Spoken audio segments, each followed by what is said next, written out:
ഇപ്പോൾ ജ്യോതികുമാർ ചാമക്കാല പറഞ്ഞതുപോലെ മന്ത്രിസഭയിൽ വലിയ പ്രതീക്ഷയൊന്നും അദ്ദേഹത്തിനില്ല. പക്ഷേ ഇടതുമുന്നണി യോഗത്തിലാണ് പ്രതീക്ഷ.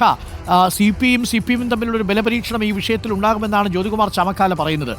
ശ്രീജിത്തിന് എന്ത് തോന്നുന്നു? ഈ ഇന്നലെ താഴെത്തട്ടിലുള്ള പോലീസുകാരുടെ ട്രാൻസ്പോർട്ടറുകളൊക്കെ ഇറങ്ങി മൊത്തം സംസ്ഥാനത്തെ ആഭ്യന്തര വകുപ്പിൽ പോലീസിംഗുമായി ബന്ധപ്പെട്ട ഒരു അഴിച്ചുപണി നടത്തുക, അതിൻ്റെ ഭാഗമായി ADGP കൂടി മാറ്റുക എന്ന നിലയിലേക്ക് കാര്യങ്ങൾ എത്തി തുടങ്ങുന്നുണ്ടോ? കാരണം ഇന്നത്തെ മന്ത്രിസഭാ യോഗം നിർണായകമാണ്.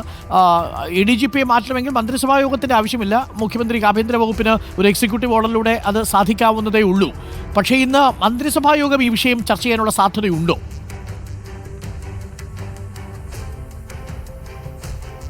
അരുൺ, സംസ്ഥാന പോലീസിലെ എല്ലാ തലത്തിലും ഒരു അഴിച്ചുപണി നടത്തുന്നു. ആ അഴിച്ചുപണിയുടെ ഭാഗമായി ADGP MR അജിത്കുമാറിനെയും മാറ്റുന്നു എന്ന തരത്തിലൊരു നറേറ്റീവ് ഉണ്ടാക്കാനുള്ള ശ്രമമായിരിക്കും സർക്കാരിൻ്റെ ഭാഗത്തുനിന്ന് ഉണ്ടാകുക. കാരണം ഏതെങ്കിലും ഒരു ആരോപണത്തിൻ്റെ പരാതിയുടെ ഭാഗമായി ADGP അജിത്കുമാറിനെ മാറ്റിയെന്ന് പറയാനുള്ള ഒരു വൈമുഖ്യം മുഖ്യമന്ത്രിക്കും ആഭ്യന്തര വകുപ്പിനും ഉണ്ട് എന്നാണ് ഇതുവരെയുള്ള നടപടികളിൽ നമുക്ക് മനസ്സിലാക്കാൻ കഴിയുന്നത്. കാരണം ഇത്രയും ഗുരുതരമായ ആക്ഷേപങ്ങൾ ഉയർന്നിട്ടും ഒരു ഭരണകക്ഷി MLA പരാതി നൽകിയിട്ടും MR അജിത്കുമാറിനെ ഒന്ന് തൊടാൻ പോലും, അദ്ദേഹം ഇരിക്കുന്ന കസേരയിൽ നിന്ന് ഇളക്കാൻ പോലും കഴിയാത്ത തരത്തിൽ ബലഹീനമായ ഒരു സർക്കാരാണോ കേരളം ഭരിക്കുന്നത് എന്ന ചോദ്യം പ്രതിപക്ഷം മാത്രമല്ല ഭരണപക്ഷത്തു നിന്നുകൂടി ചോദ്യം ഉയരുകയാണ്. അപ്പോൾ ഇത്രയും നിർണായകമായ ചോദ്യങ്ങൾ വന്നിട്ടും അതൊരു രാഷ്ട്രീയ പ്രതിസന്ധിയായി രൂപാന്തരം പ്രാപിച്ചിട്ടും എന്തുകൊണ്ടാണ് MR അജിത്കുമാറിനെ ഈ വിധം സംരക്ഷിക്കുന്നത്, ഇത്രമാത്രം അദ്ദേഹത്തിന് ഒരു പ്രൊട്ടക്ഷൻ കൊടുക്കുന്നത് എന്ന കാര്യത്തിലാണ് ഇപ്പോഴും ഇപ്പോഴും അജ്ഞാതമായി നിൽക്കുന്നത്. അപ്പോൾ രാഷ്ട്രീയപരമായ കാരണങ്ങളുണ്ടോ എന്ന തരത്തിലുള്ള വ്യാഖ്യാനങ്ങൾ പോലും ഈ കാര്യവുമായി ബന്ധപ്പെട്ട് പ്രചരിക്കുന്നുണ്ട്. മന്ത്രിസഭാ യോഗത്തിൽ ഇതുമായി ബന്ധപ്പെട്ടൊരു ചർച്ച വന്നില്ലെങ്കിൽ കൂടി LDFിൽ ചർച്ച നടന്നേക്കാം. എന്നാൽ കാര്യങ്ങളെ LDF യോഗത്തിലേക്ക് കൊണ്ടുപോകരുത് എന്നാണ് CPI കഴിഞ്ഞ കുറേ കാലങ്ങളായി സ്വീകരിക്കുന്ന നിലപാട്.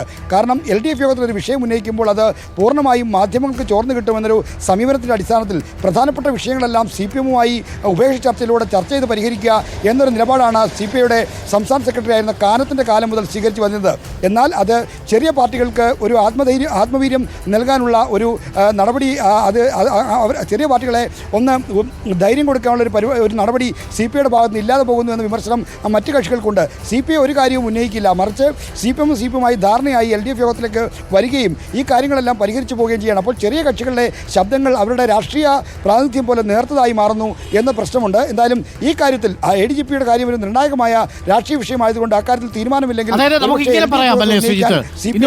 വൈകുന്നേരത്തെ ഇടതുമുന്നണി യോഗത്തിന് മുൻപ് തീരുമാനം വരുന്നുണ്ടെങ്കിൽ അത് ഇടതുമുന്നണി യോഗത്തിന് മുമ്പ് വരും, അല്ലേ?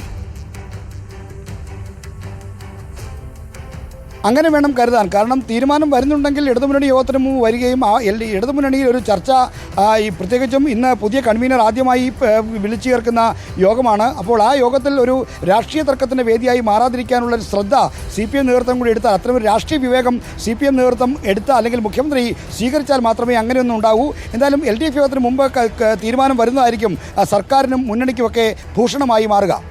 Thank you. ശ്രീജിത്ത് സൂചിപ്പിച്ചതുപോലെ ഇടതുമുന്നണി യോഗത്തിൽ CPI കടുത്ത അതൃപ്തി അറിയിക്കുമെന്ന കാര്യത്തിൽ സംശയമില്ല. കാരണം D രാജ, ദേശീയ നേതാവ് പോലും ഇതൊരു ദേശീയ വിവാദമായി മാറിക്കഴിഞ്ഞു, സംസ്ഥാന ഘടകം അതിൽ വിശദീകരണം നൽകണമെന്ന് അറിയിച്ചിരുന്നതാണ്. അതുകൊണ്ട് തന്നെ പാർട്ടിക്കുള്ള അതൃപ്തി CPMനെ CPI ബിനോയ് വിശ്വം നേരത്തെ അറിയിച്ചിരുന്നു.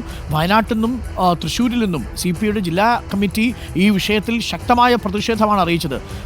വയനാട്ടിൽ പറഞ്ഞത് ADGP അവിടെ വയനാട്ടിൽ ഭക്ഷണ വിതരണം അടക്കം മുടക്കി ജനങ്ങളെ തങ്ങൾക്കെതിരാക്കി മാറ്റി എന്നാണ്.